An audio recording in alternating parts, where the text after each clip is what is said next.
അപ്പോൾ കഴിഞ്ഞ ദിവസം ബ്രഹ്മയുഗം OTT റിലീസ് ആയിട്ടുണ്ടായിരുന്നു. ഓൾറെഡി അത് ഇറങ്ങിയ ടൈമിൽ ഒരു എക്സ്പ്ലനേഷൻ വീഡിയോ ചെയ്തിട്ടുണ്ട്. ബട്ട് അതിലായിട്ട് കുറച്ച് കാര്യങ്ങളെ പറഞ്ഞിട്ടുള്ളൂ. ഇന്ന് കുറച്ചുകൂടെ കാര്യങ്ങൾ നോക്കാം. സിനിമ കണ്ടവർ മാത്രം വീഡിയോ കാണാൻ ശ്രമിക്കുക. അപ്പോൾ നേരെ പോയേക്കാം.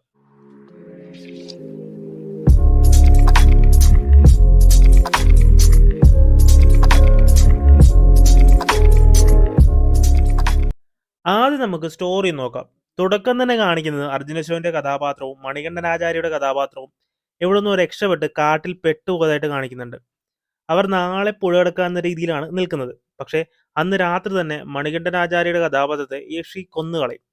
അതെല്ലാം കണ്ട് പേടിച്ച് അർജുനശോന്റെ ക്യാരക്ടർ എത്തിപ്പെടുന്നത് മനക്കലാണ്. അവിടെ വെച്ച് മമ്മൂക്കയുടെ ക്യാരക്ടർ അർജുനശോന്റെ ക്യാരക്ടറിനോട് അവിടെ നിൽക്കാനുള്ള അനുവാദം കൊടുക്കും.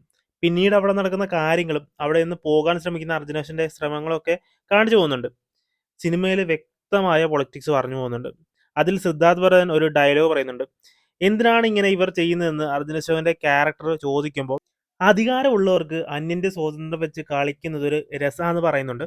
സത്യത്തിൽ ആ ഒരു ഡയലോഗിലുള്ള അതേ കാര്യങ്ങളാണ് ചാത്തൻ ചെയ്യുന്നത് എന്നെനിക്ക് തോന്നിയിട്ടുണ്ട്. പിന്നെ ശരിക്കുള്ള കൊടുവൻ പോറ്റി അല്ലല്ലോ അത്. ഇന്റർവെൽ കഴിഞ്ഞാണ് ആ ഒരു കാര്യം നമുക്ക് മനസ്സിലാക്കി തരുന്നത്. പക്ഷേ അതിനു മുമ്പ് തന്നെ നമുക്ക് അത് ചാത്തനാണെന്ന് മനസ്സിലാക്കാൻ വേണ്ടിയിട്ട് ഡയറക്ടർ ഒരു സീൻ കാണിച്ചു തരുന്നുണ്ട്. ഏതാണെന്ന് മനസ്സിലായോ? നമ്മുടെ മമ്മൂക്ക ചിക്കനൊക്കെ കടിച്ചു പറിക്കുന്ന സീനില്ലേ, അത് തന്നെ. കാരണം ചില സ്ഥലത്ത് ചാത്തനെ ആരാധിക്കുന്ന സ്ഥലങ്ങളിലൊക്കെ അവിടെ ചാത്തനുള്ള നേർച്ചയാണ് കള്ളും കോഴിയൊക്കെ. ആ ഇരിക്കുന്നത് ചാത്തനാണ് എന്നൊരു ഹിന്റാണ് ഡയറക്ടർ അവിടെ തന്നത്. സത്യം പറഞ്ഞാൽ ആ ഒരു സമയത്ത് ഈ കാര്യങ്ങളൊന്നും ഓർക്കില്ല. ബട്ട് ചാത്തനാണെന്ന് റിവീൽ ചെയ്ത് കഴിഞ്ഞ് നമുക്ക് ഏകദേശം ഒരു ധാരണ കിട്ടും. മേ ബി അതുകൊണ്ടായിരിക്കാം അങ്ങനൊരു സീൻ, ആ ഒരു ചിക്കൻ കടിച്ചു പറിക്കുന്ന സീനൊക്കെ നമ്മളെ കാണിച്ചു തന്നു. പിന്നെ തട്ടുംപുറത്തുള്ള ചാത്തന് കൊടുക്കുന്ന ഭക്ഷണം വെറും കഞ്ഞിയാണ്. ശരിക്കും കൊടുവൻ പോറ്റിക്ക് കൊടുക്കേണ്ടത് ചാത്തനല്ലേ കൊടുക്കുന്നതെന്ന് നമ്മൾ ആലോചിച്ചിട്ട് പോലുമില്ല. പിന്നെ അടുത്തതായിട്ട് ചാത്തന് ദൈവത്തോടുള്ള എതിർപ്പ് ഈ ഒരു സിനിമയിൽ കാണിക്കുന്നുണ്ട്. അതിന് കാരണം കൊടുവൻ പോറ്റിയുടെ പിൻതലമുറക്കാരനായ ചുടലൻ പോറ്റി വരാഹിയെ പ്രത്യക്ഷപ്പെടുത്തിയിട്ടുണ്ടായിരുന്നു. വരാഹിയെക്കുറിച്ച് ഗൂഗിളിലൊക്കെ നോക്കിയപ്പോൾ അറിയാൻ സാധിച്ചത് 7 ദേവികളിൽ ഒരാളാണ് എന്നാണ്. ഈ ഒരു വരാഹിയാണ് ചുടലൻ പോറ്റിക്ക് ചാത്തനെ കൊടുത്തത്. പോറ്റിയുടെ ആഗ്രഹങ്ങൾ സാധിക്കാനായിട്ടാണ് ചാത്തനെ കൊടുത്തത്. എന്ന് വെച്ചാൽ ദൈവതുല്യമായിട്ട് തന്നെ കാണാൻ. പക്ഷേ പോറ്റി ഒരു അടിമയെ പോലെയാണ് ചാത്തനെ കണ്ടത്. അതുകൊണ്ട് തന്നെ ചാത്തനെ ഒരു അടിമയെ പോലെ കണ്ട ചുടലൻ പോറ്റിയോടുള്ള അതേ ദേഷ്യം തന്നെ വരാഹിയോട് ഉണ്ട് ചാത്തന്.